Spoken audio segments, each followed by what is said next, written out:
O que nós poderíamos fazer por amor ao Evangelho? Vocês acompanharam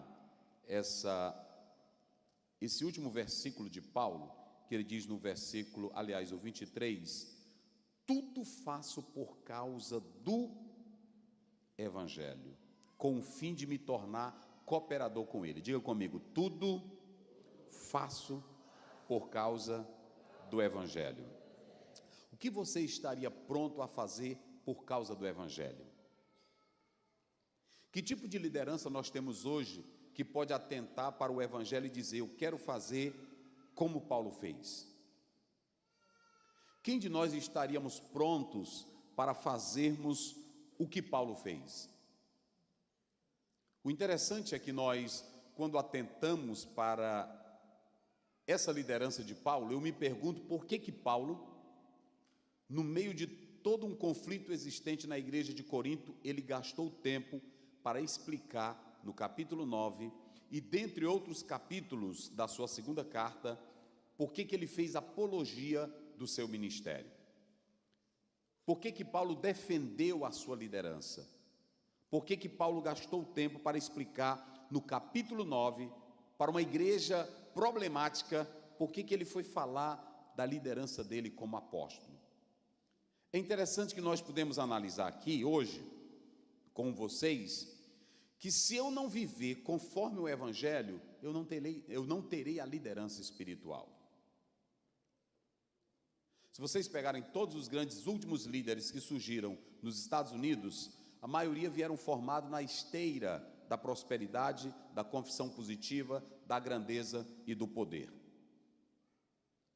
Rick Warren, por exemplo, que escreveu Uma Igreja com Propósito, ele se tornou muito famoso, um bom teólogo, um bom estudioso, mas ele dizia que Jesus gastava muito tempo falando em dinheiro.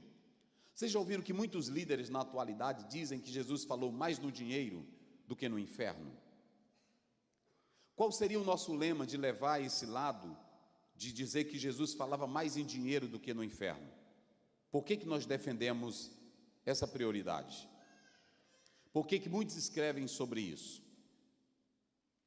Em uma própria obra que o Rick Warren escreveu, ele diz, nós não precisamos falar de problemas e de pecado gravemente em púlpito de igreja. As pessoas já vivem com problemas. As pessoas já vivem com dificuldades.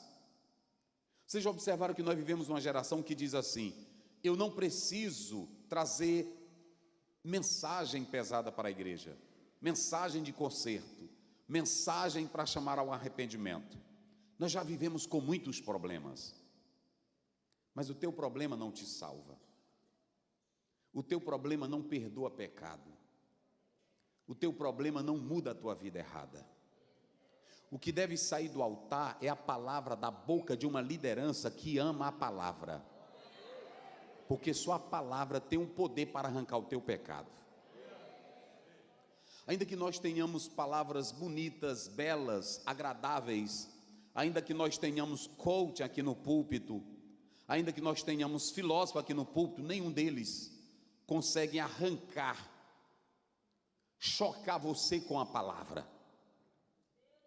O que pode mudar você é uma liderança que vem para o púlpito e que tem coragem de pregar a palavra de Deus. Às vezes tem pessoas que até se zangam comigo, e às vezes eu me pergunto, Deus, por que tu me leva para esse lado? Quando recebi o tema aqui do irmão, aí o irmão me deu assim, a integridade do ministro. Eu disse, meu Deus, eu pensei que eu ia falar alguma coisa, mas deixa eu dizer uma coisa para vocês, deixa eu falar uma coisa para vocês. Eu quero dizer para vocês uma coisa interessante, nós estamos vivendo uma liderança que ela não está aí para o Evangelho, são poucos homens. Eu vou apenas dar 2 exemplos, depois da explicação do texto, nós vamos tratar sobre isso. Será que nós temos uma liderança que quer a cruz e não a coroa? Ouçam bem isso, será que nós temos uma liderança que quer a cruz e não a coroa? Vocês se lembram lá de Mateus capítulo 4, versículo 9? O diabo diz assim para Jesus, tudo isso eu te darei. O que o diabo diz para Jesus? Tudo isso eu te darei. Se o quê? Se tu me prostrares, qual é a mensagem hoje que nós ouvimos na maioria das nossas igrejas, dos nossos púlpitos? Deus vai te dar tudo. Sim ou não? Deus vai te dar tudo, Deus vai te levantar, Deus vai te tornar famoso, Deus vai te tornar grande. Mas por que o diabo chegou para Jesus e disse: tudo isso eu te darei? A resposta de Jesus foram três. Uma: eu não vivo das ilusões tuas, Satanás, eu vivo da palavra de Deus. Nem só de pão viverá o homem. Diga aí para o teu irmão uma coisa interessante, diga para ele: nem sempre, diga para ele, olha para ele e diz: nem sempre Jesus vai transformar pães em pedras. Tem dia que tu vai ter que comer pedra. Agora, o que sustenta a tua alma é a palavra de Deus. Mas será